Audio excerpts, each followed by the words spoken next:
সালাতের অর্থ হচ্ছে নিকটবর্তী হওয়া, মুখ ঘুরানো, মুতাওয়াজ্জা হওয়া। ওই যে হযরত ইব্রাহিম আলাইহিস সালাম বলেছিলেন, ইন্নী ওয়াজ্জাহতু ওয়াজহিয়া লিল্লাযী ফাতারাস সামাওয়াতি ওয়াল আরদ। জানেন আপনারা? পড়েন, ইন্নী ওয়াজ্জাহতু ওয়াজহিয়া লিল্লাযী ফাতারাস সামাওয়াতি ওয়াল আরদা হানিফা ওয়া মা আনা মিনাল মুশরিকিন। নিশ্চয় আমার মুখ ঘুরায় দিলাম কার দিকে? যিনি আকাশ এবং জমিনের স্রষ্টা, সব কিছুর মালিক যিনি, তার দিকে আমি মুতাওয়াজ্জা হলাম। নামাজের অর্থই হচ্ছে মুতাওয়াজ্জা হওয়া, মুখ ঘুরিয়ে দেওয়া, চেহারা ঘুরিয়ে দেওয়া। আর নামাজের আরেক অর্থ হচ্ছে নিকটবর্তী থেকে আরো নিকটবর্তী হওয়া। আল্লাহ রাব্বুল আলামিন বলেন, নিকটবর্তী হতে হলে ওয়াসজুদ ওয়াকতারিব, সেজদা দাও আর সেজদার মাধ্যমে আমার নিকটবর্তী হয়ে যাও। সেজদা দিলেই আল্লাহর নিকটবর্তী হওয়া যায়। কোন সুবহানাল্লাহ।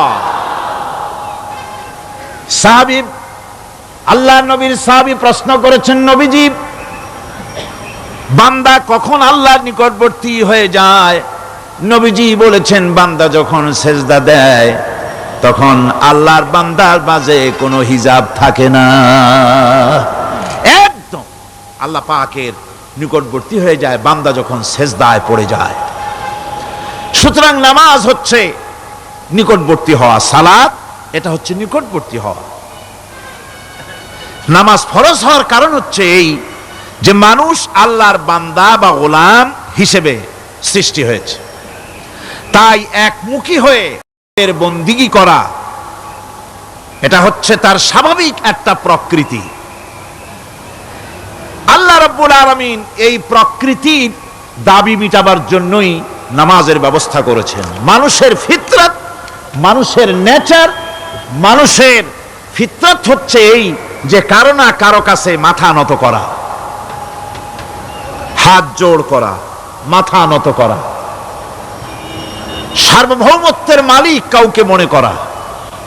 হাত জোড় করতে হলে, মাথা নত করতে হলে, সার্বভৌমত্বের মালিক হিসেবে কাউকে গ্রহণ করতে হলে আল্লাহর বিকল্প কেউ আছে নাকি?